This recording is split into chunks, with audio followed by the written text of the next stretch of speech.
Om. Om.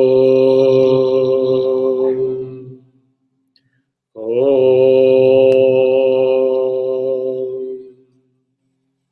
Gum Gurubhyo Namaha. Om Gham Ganapate Namaha. Om Aim Saraswati Namaha. Om Shankara Shankara Charyam Keshavam Badrayanam Sutra Vasakrito Vande Bhagavantu Puna Punaha Shruti Smriti Purananam Alayam Karunalayam Namami Bhagavat Padam Shankara Loka Shankaram Harihi Om. So,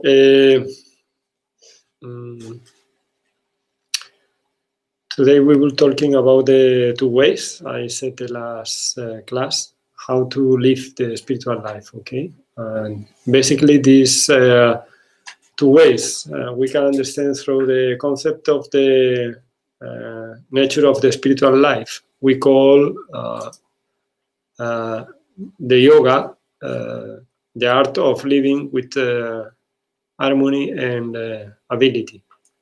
Okay. So, but first, try to remember you. I make a small resume about all the teachings I give before today. Basically, we are talking about the three natures of the spiritual life, and these three natures they are for a person who want to develop his dharma, natural dharma, and the transcendental dharma.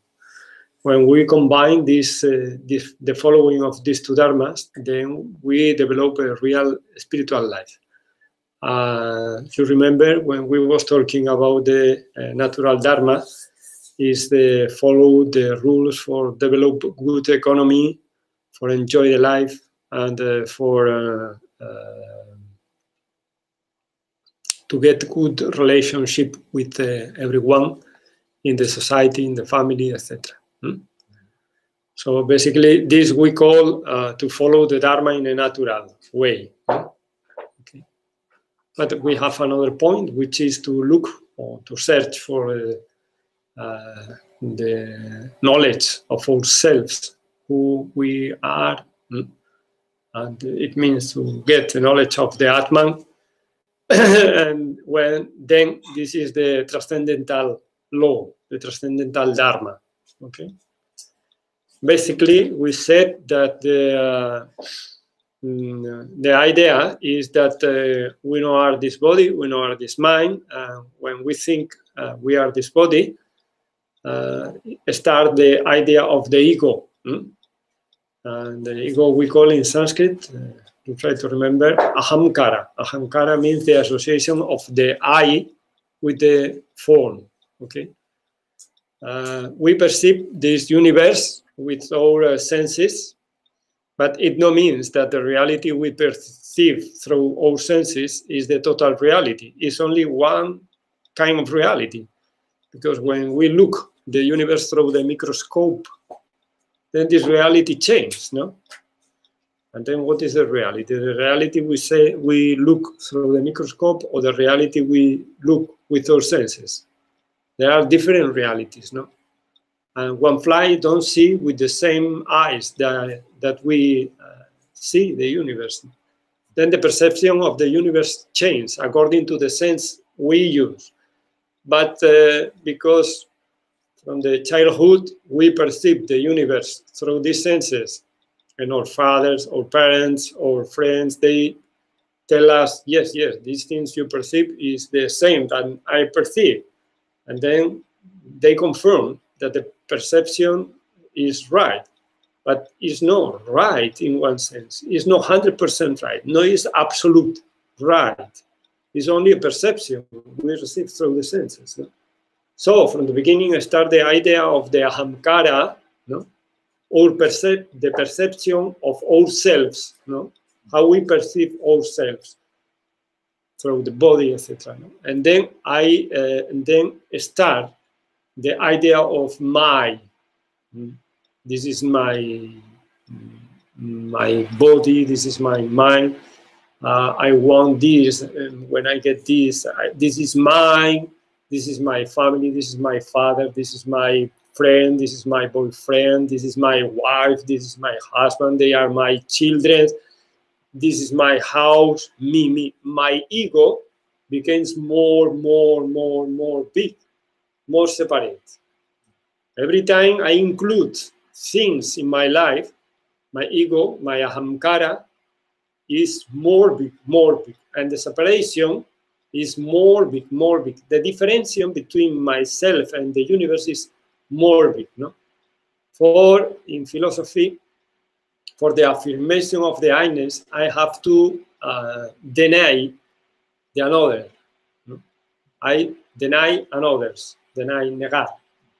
Okay? If when I affirm myself, I am deny the another. Then this is duality. No? But according to Vedanta philosophy, the Brahman, the self, and the Atman, they are only one. As the water of the wave and the ocean are only one, not two. Okay? But we want to lie us, and we want to continue with this duality because we enjoy the duality. And it's very difficult to refuse this concept, no?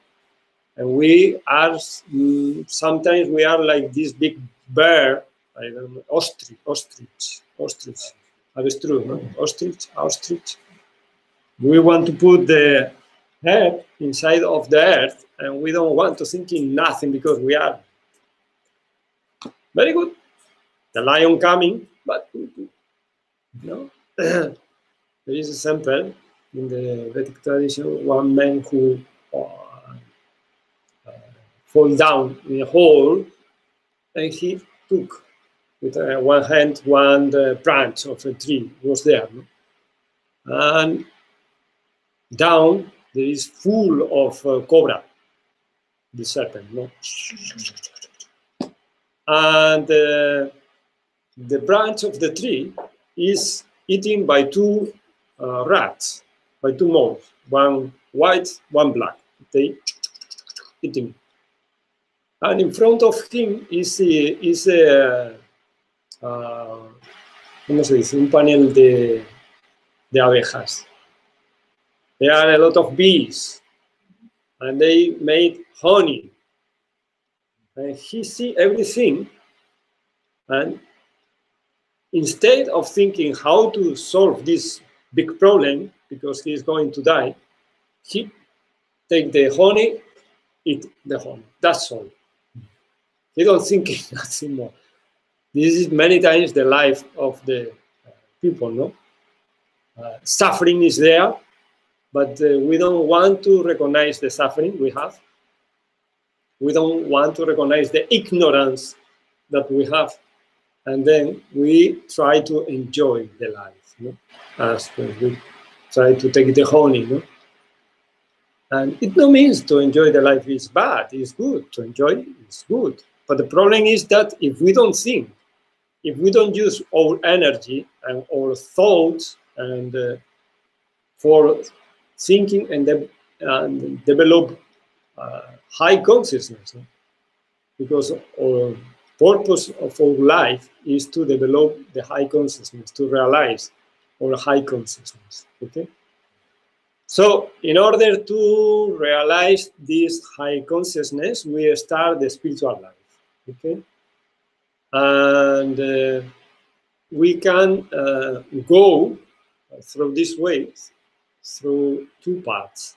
One we call Pavriti Marga, and another one we call Nivritti Marga, okay? Pavriti Marga, and another one is Nivritti Marga. Pavriti Marga is way, and Vritti means fluctuations, okay? Fluctuation of the mind. And so Pavriti means with fluctuations.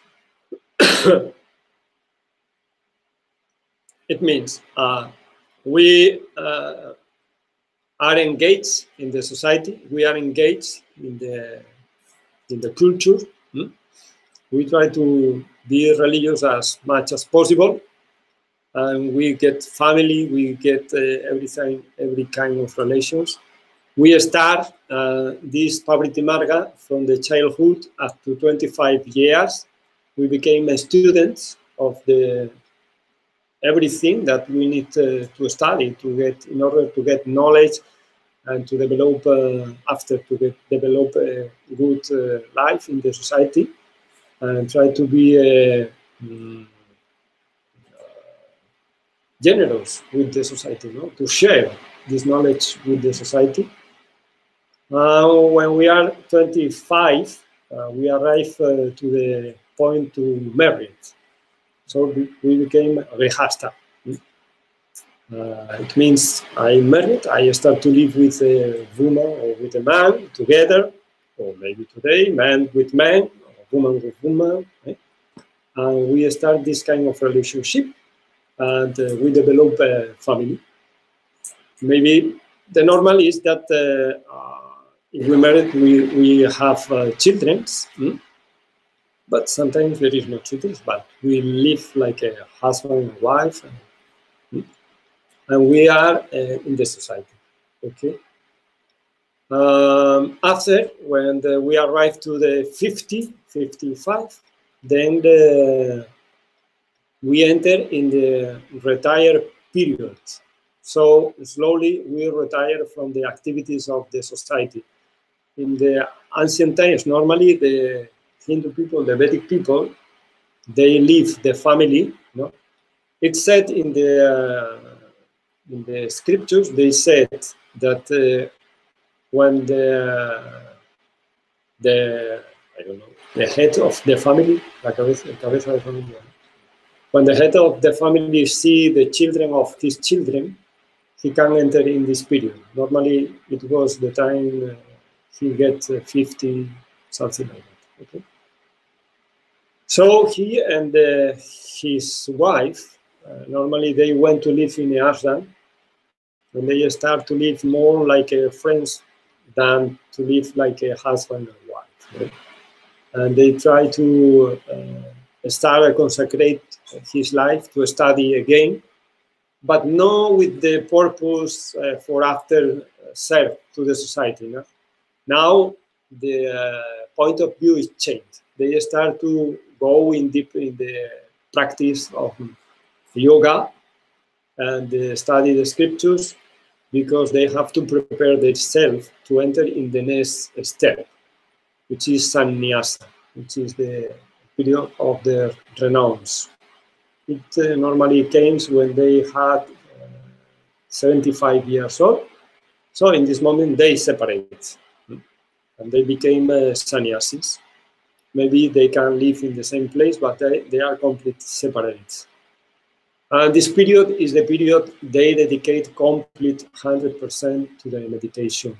And they are preparing for arrive in the point of to leave the physical body. No?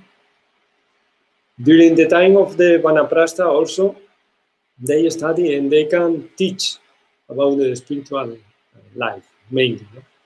They are not engaged in the society like in the before period. No? But they can share their knowledge with the people they arrive to them.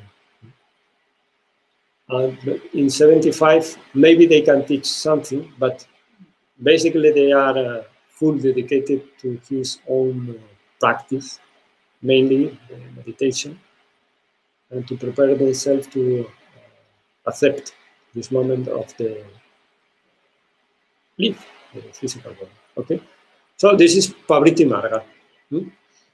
Then we have Nivritti Marga. Nivritti Marga means no vritti, no fluctuation in the mind. It means you enter in the life and then you study up to the time of 25 years, more or less. And from there, you jump in directly to the sannyasa period. You don't pass through the grihastha and vanaprastha. You don't pass through the period of get married and engage in the society, have a family, and after it became retired and these things. you jump in directly to sannyasa. This age, which is No, this was the normal, no? In the ancient time. But now, this sannyasa, you can live like a sannyasi, maybe in a school, in a ashram, no? Maybe, but maybe you don't get many places. They don't give sannyasa today to the people before 50 years old, because it's very difficult. The mind of the people, it will be very firm, no? This time, the mind is very disturbed for many desires, no? In the society. So, because it happens that when the people, they are young, they are unstable, maybe they enter in the sannyasa and after they leave everything.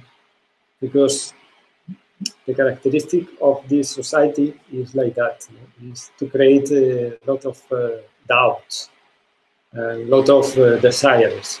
No? The publicity is terrible. Publicity, the advertising always creates in us the necessity to get things. No? And the message of this society is you will be in the according the things you have. So this is the consumerism. Okay. Sannyasi is the same like monk? Yeah, sannyasi is a monk. The sannyasi is a monk. The monks, basically, we are brahmacharis and sannyasis, or swamis. Sannyasi and swami is the same. What's the difference like in study? Eh? What's the difference? Between brahmacharis and sannyasi? The brahmacharis, they are preparing. They are like a novice monks. And after they came totally full monks. And we are the sannyasis.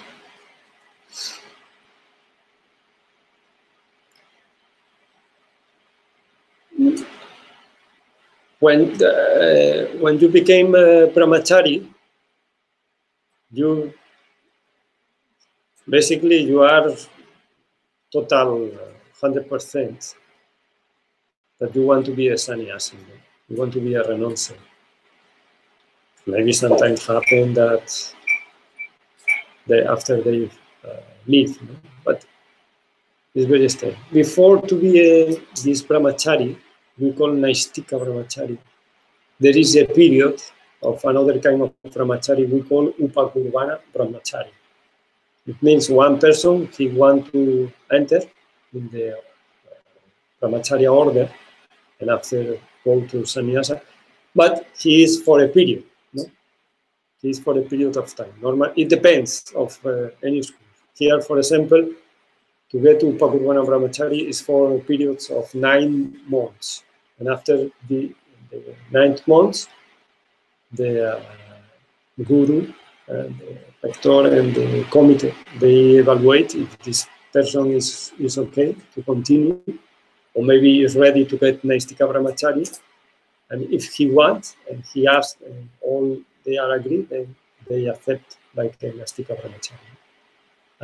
To be a sannyasi is a personal question of the guru, nothing more. When the guru, he thinks this person is ready to be a sannyasi, then he gives initiation in the sannyasa.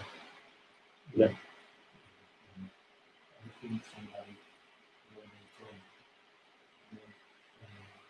Something you need to ask. Yes. From the beginning, if you want to go farther or you need something, you need to ask. So you need to ask to be also Sannyasa. No. This you never ask. According to the tradition, and in this school, you don't ask.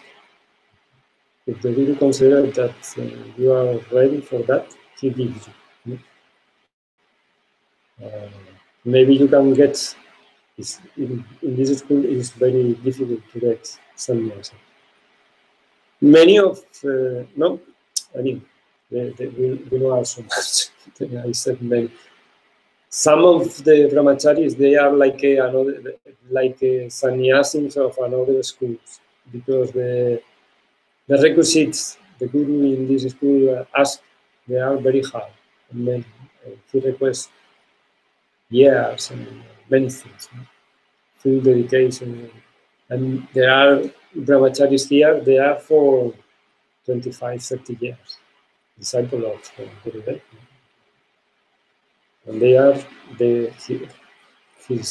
level of the consciousness is the same than many sannyasis, but this school is like that.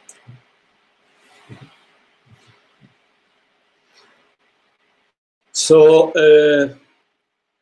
these are the two ways, no? So the second one, the mind is very clear from the first moment. No? We start this way with the consciousness that nothing is permanent, and for that we want to go directly, because we don't want to lose all time looking, searching, enjoying, etc.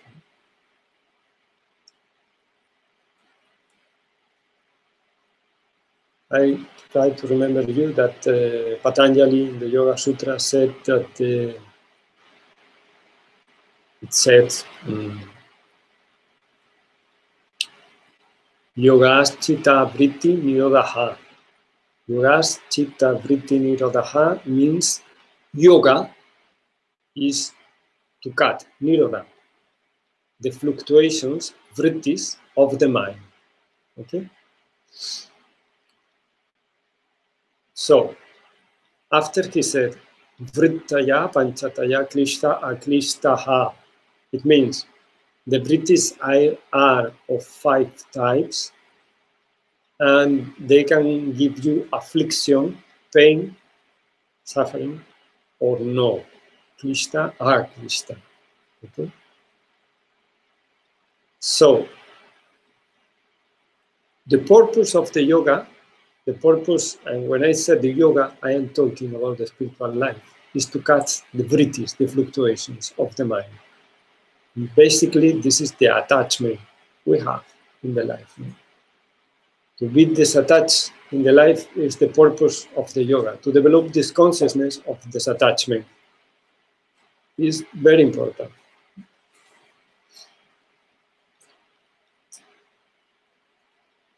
Because normally the idea of the I-ness, of the ego, of the ahankara is the attachment. No? Without the attachment, the ego don't have any support. No? So to live with yoga like an art with ability and harmony is to understand. It comes when we understand which is the purpose of our life,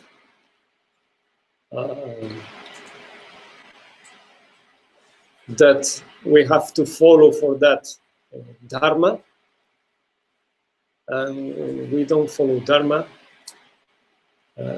we have difficulties in the life, problems in the life, no good understanding in the life. So, in order to develop all these things, we need to approach near of one guru. That's, for example, in the Bhagavad Gita, Arjuna asking to Krishna how the knowledge can be grasped. So Krishna said to Arjuna, you have to arrive near of a guru, and you have to give respect to him. This is the first requisite. You have to be respect with the guru. After that, you have to serve the guru. And the third one is you have to make questions to the guru. So these 3 requisites are basis in the relationship between the guru and the shishya, between the master and the disciple.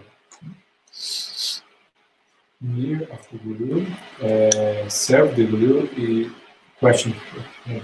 Coming near the Guru, give respect to the Guru, give respect to him, give pranam, we said, no? This is because when we always see one Guru, one Acharya, we always say pranam Gurudev, no? In front of him, pranam Gurudev.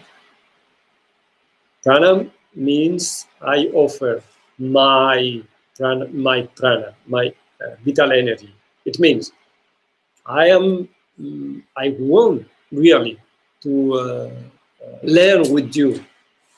And for that, I am ready with my emotions, with my good intention, and with my energy to dedicate, to learn from you. No? In order to learn, we have to be, I try to remember you, the first class or the second class, I told you that we have to develop the concept of Shravana, to hear. We have to open our eyes like the Buddhas, no? Half long. It means we have to put apart the concepts we have. No? We have to stop in this moment the concepts we have, and we have to hear what the Guru is telling us, or what the scripture, or what the acharyas, they are telling us, they are teaching us. No? If we don't hear with the emptiness mind, then the teachings will enter in us in a proper way, because they will be filtered by the paradigm we have. So we have to be empty, like a child. We have to be in front of the Acharya and the Gurus, and here with a total emptiness mind. And of course, after we have to remember the teachings, and after we have to analyze ourselves, what part of these teachings they are coincident with us in a good way and in a bad way. What things we hear, we feel they are reflected in our nature, and what things they are not reflected in our nature.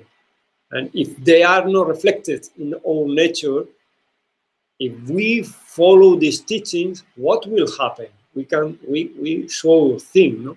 What will happen if we follow these teachings? No?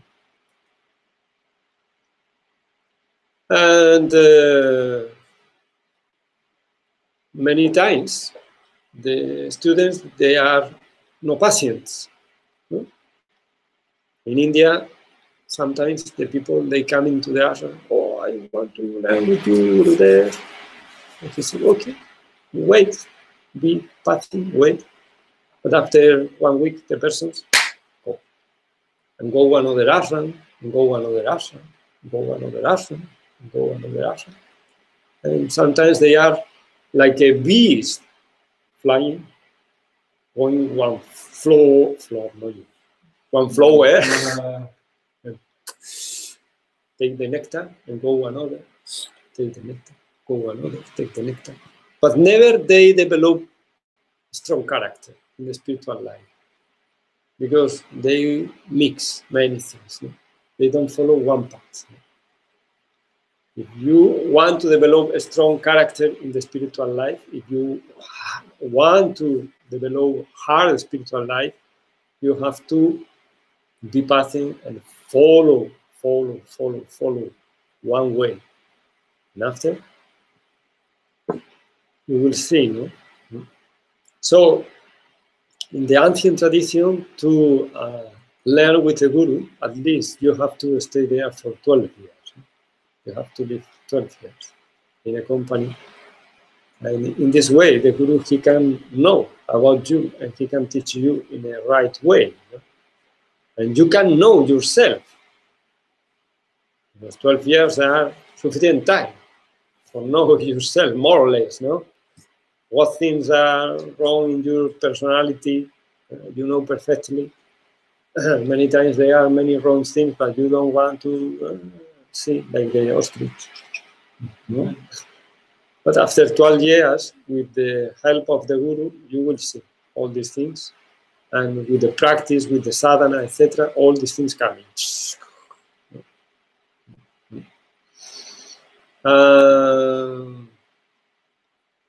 This is very important. Give time, be patient. Without that, very difficult, very difficult. So he arrived, he gave respect, and after he has to serve. Why to serve? In reality, you know, are serving to one person. You are serving directly to the principle of the. And we can say, we can thinking what is the highest service you can do it to the guru is to help him in his mission. And normally, the mission of the guru is to spread,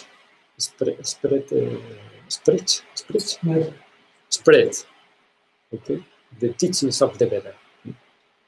Try to teach others the teachings of the Veda. No? And then help in this purpose is the highest. Okay? Of course, you have to try to take care of him, no? Because he's giving his life for you. I told you some stories about the relationship between Gurudeva, Swami Tilak, no? When he arrived in the ashram in India and these things. No?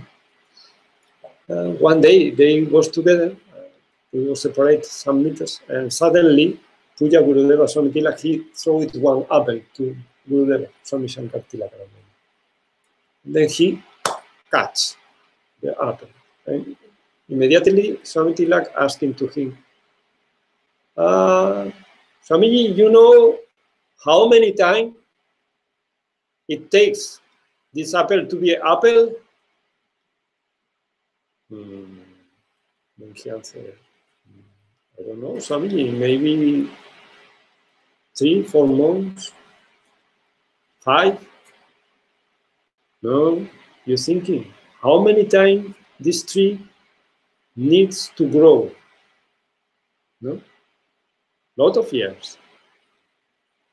How many problems he suffered? Monsoon time, winter time, very hot summer, sometimes many bacteria coming. He had to suffer this, and in one moment appeared the apple. But you get the apple in one moment, and you can enjoy the apple. This is the same than the knowledge of one guru, one acharya, like them. They can teach you. No is knowledge of Google. They read in a Google and they teach you. Or they read in the Shastra in one moment and they teach you.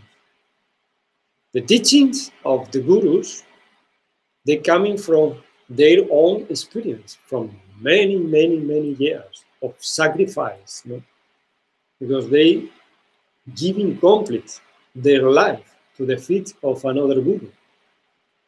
And they renounce everything. They don't want nothing for themselves. And they serve directly to the guru. It means they are ready to do it, the things the guru said. The guru said, you stay here. And tomorrow they said, you go there.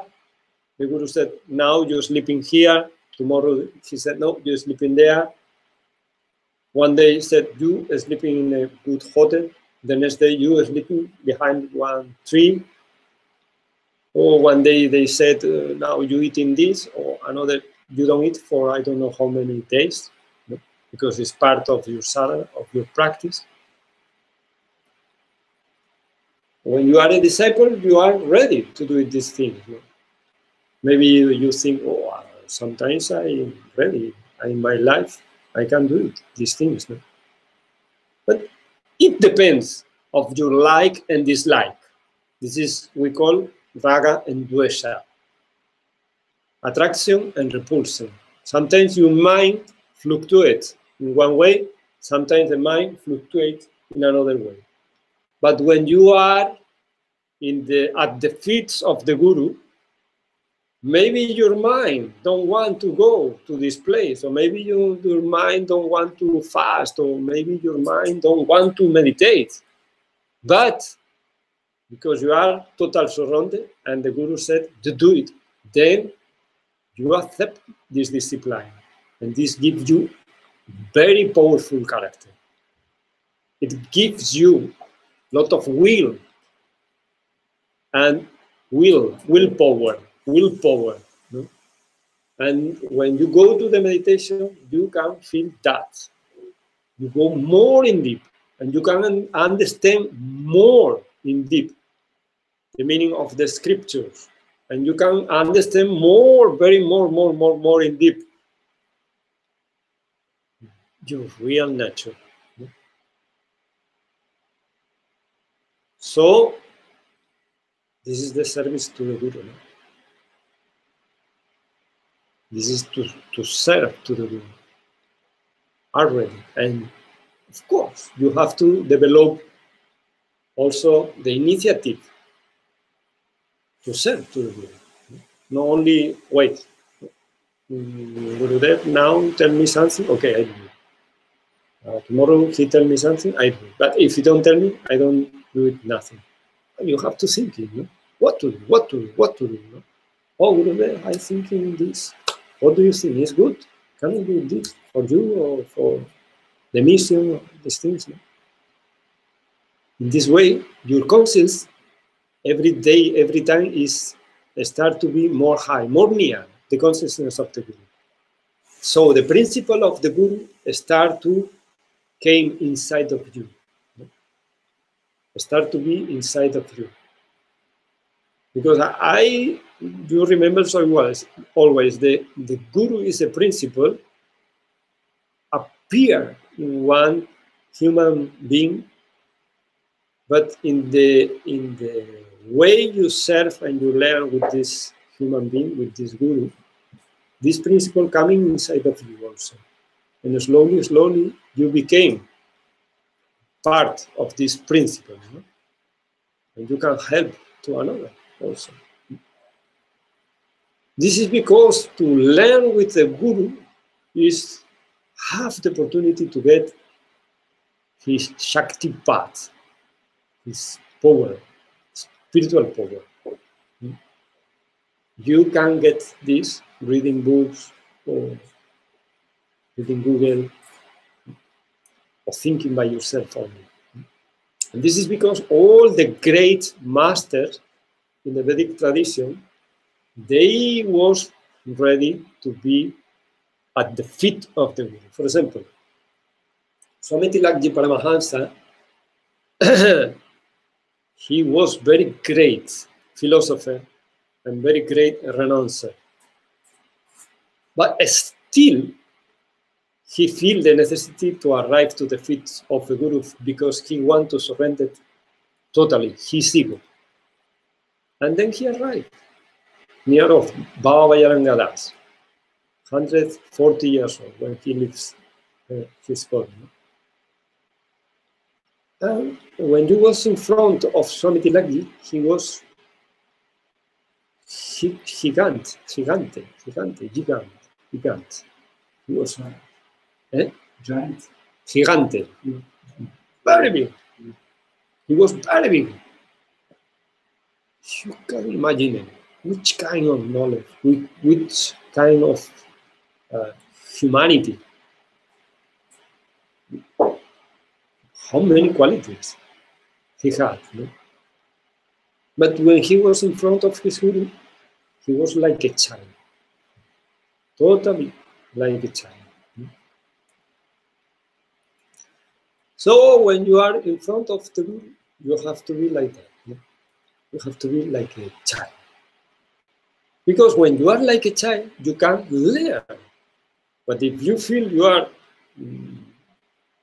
very adult,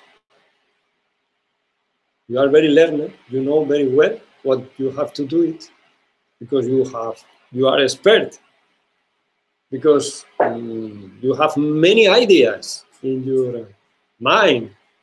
For a lot of years, you study, you experience this and this and this, no? But you never serve. You never was ready to make the yajna, the sacrifice of your ego to the lotus feet of a guru. How you can develop the consciousness of the Atman in yourself? If you never make the yajna, the sacrifice of your ego, how you will arrive to this point?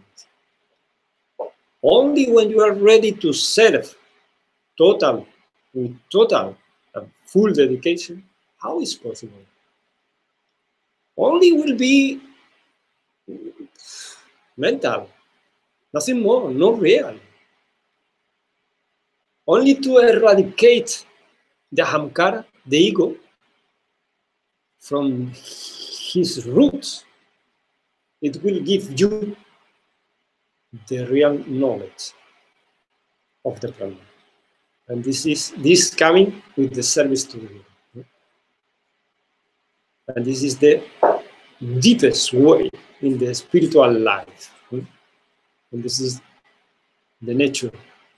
This is the basis of the nature between Guru and Shishya. I don't have more time to continue. And, but this is very important to understand this. If you want to develop a spiritual life, you have to be ready to serve, to make the yajna, to make sacrifice. If you only act according to your likes, oh, I like this, no, I don't like this, I think this, I don't think this. No. Up to the point you do it, things according to the law, according to the yajna, you are really in the spiritual life. You are near. This is good. But you are in this very special way. Okay? So please try to think in this is very important.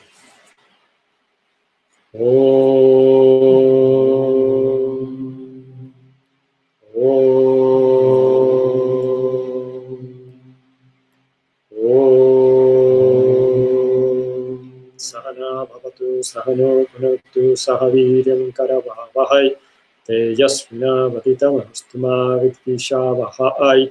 Om Shanti Shanti Shanti Hari Om. Jaya Bolo Satguru Maharaja Ji ki Jai. Jaya Sri Bhagavan Ji ki Jai. Jaya Sri Sanatana Dharma ki Jai. Jaya Sitaram. Thank you very much.